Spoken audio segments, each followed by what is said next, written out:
What's going on, guys? Bexio back, and today we got a brand new video with plug power because the beginning of the week was very good. We saw a pretty good jump in price off some positive news, and now the Fed came in and said, no, stocks go down. So the overall market really stopping a lot of this momentum that we had, but. Some of the news was basically the hydrogen economy growing more and more and becoming just bigger and bigger. So, obviously, with the hydrogen economy growing, that's going to be bullish for plug power. And the story right here, this was Monday, obviously, plug power popped 10%. It was up quite a bit. It was like 30 something dollars. It had a nice move up. We can see it is off of the Cummings. It's helping to build the hydrogen economy. So a lot of things from what they are doing. So this says right here, the bigger the global hydrogen economy gets, the better for plug power. And this morning, we saw another encouraging sign for hydrogen adoption when the engine maker Cummings announced that it will sell an electrolyzer to produce hydrogen to power a taxi fleet. So, big news for expanding the hydrogen economy, growing over and over, just getting bigger and bigger. And, giant companies like Cummings here, and then like Toyota also is involved in this. There's just a lot of things going, and to make an entire fleet of taxis powered with hydrogen, that's a good start for getting the adoption in the place that is going to be most difficult for plug, which is just like the everyday kind of retail, just person's car. And with going through this and getting into taxis and trying to introduce it in these types of cars will start that journey, get a little bit easier. So hopefully that's what we get to see here. But we got big names, Cummings, Toyota, a lot of good things here. And the goal that they have is to create the largest hydrogen taxi fleet worldwide, fueled by 12 large hydrogen refueling stations by 2024. Key date for plug power as well, 2024, the profitability date. So this is just massive for plug. This opens up opportunity maybe for their fuel cells to get into these taxis and these fleets. Even if they don't do that and Cummings is their own thing, they could still supply hydrogen to these stations and open up a constant revenue source and a constant place to deliver their hydrogen, because people are moving forward, making this entire fleet hydrogen based. Takeaway from one perspective isn't great news for plug power, which has ambitions to make and sell its own hydrogen to other companies, including those that use its fuel cells. Competition from Cummings won't necessarily help with that plan, so that's the negative.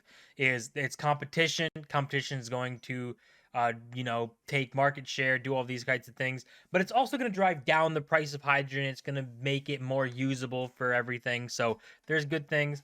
And then the positive side is from another perspective. However, more hydrogen produced from any source should help drive the cost of the fuel lower for everyone and thus encourage sales of plugs fuel cells. So that's the good side. More competition means the price goes driving down, and that means that people would be willing to be switching to hydrogen, be using hydrogen, and that's good for plugs fuel cells that they already have that they can sell to anybody to run a car on hydrogen. As well as a positive is going to be the overall market getting bigger, hydrogen economy growing. That means the market goes bigger, and that means more money goes into this space, more money plug can make, and the bigger a company plug can become. So we look at this right now for our plug chart here, and we had this massive green candle that started the week. This news came out and it just skyrocketed to $32.05.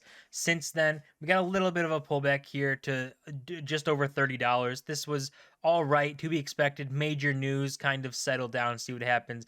And then we had the Fed rug pull us, come out super hawkish, saying, everything about their rates that they're going to do, and this push the price down. We actually broke into the red channel here, but we've gotten ourselves out of there just barely right now, just barely closed above it, and kind of hovering this line. So hopefully what we'd see for this is to not really get into here. We don't want to get into the channel. It's all right to be riding it, and then hopefully we can just kind of try and lift off again. Probably nothing massive like this in one day, but over time try and ride this and then still try and work our way up. But ultimately it's not in Plug's hands because it's all outside stuff. It's all stuff with the Fed, Jerome Powell, and the Fed members coming out talking about how interest rate hikes got to happen. They got to do them way more methodically or continue doing them the way they're doing. And it scared the market into pricing in half point increases because, you know, that's how they're going to get to their targets, as well as dumping their bonds that they have and trying to get rid of their balance sheet, which is going to start, I think, this month or very soon. We can see that right here. Federal Reserve hints at bigger rate hikes ahead, outlines plan to shrink balance sheet.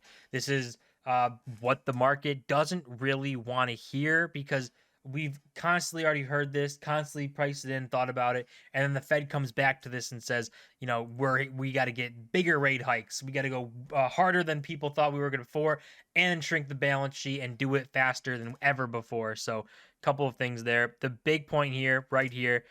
Investors have been closely watching for clues on how the central bank would reduce its trillions of dollars in bonds holdings. Right now, they have $9 trillion on their balance sheet, and the Fed officials generally agreed to reduce the balance sheet by a maximum of $95 billion per month, slightly higher than the consensus expected by Wall Street, minutes showed. So, what we're seeing here is the reduction of the balance sheet by a maximum of 95 billion a month is higher than what Wall Street expected, higher than what was being priced into the market. On top of, you know, these half point increases, people are debating on what, you know, Federal Reserve hints at bigger rate hikes ahead. Does that mean they're going to do bigger than the 0.25%, which is what they've always been saying they're just going to stick to and kind of consistently go up with?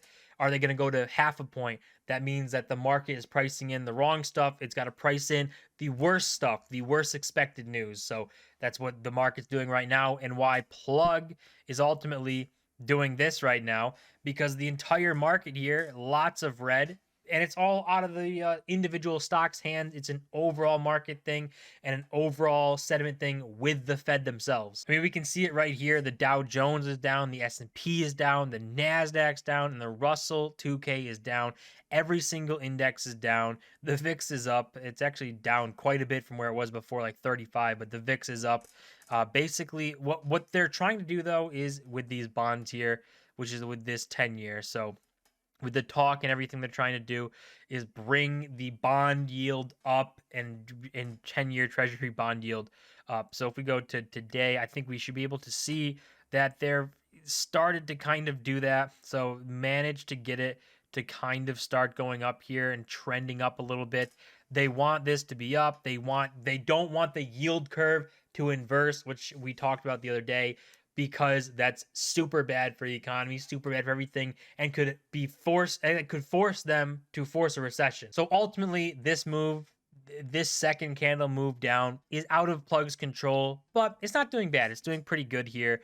Just it's hovering above the red channel, which is what we want to be above. We want to stay above this red channel because we know how difficult it was before to get out of it. This time, not so bad. Kind of hovered around the bottom for a bit, had a big move up, hovered around the top, big move up. And we're still basically kind of hovering around the top. So that's what I'd be looking for, kind of staying above 28.35 or staying around this level and trying to move up when the market isn't in such a tough spot. So Plug Power ultimately looked super good in the beginning of the week, a massive jump up, only to be rug pulled by the Fed along with the entire market and having a big move down. But you know, it's not doing too bad. Still at good levels, still at the top of that chart, and we're still going to be moving forward. And everything fundamentally for Plug still looking good. You know, they have their infrastructure built out. There's more adoption of hydrogen going on, which is ultimately going to be good for Plug. So we'll see how all that moves forward. Think it's going to be great, and we have still 2 years till profitability, and maybe Plug can surprise us and within 2023 hit that profitability. That'd be major news. But as always, that's gonna do it for this video. Don't forget to smash the like button and subscribe on the road to 1,000 subscribers. I'll see you guys in my next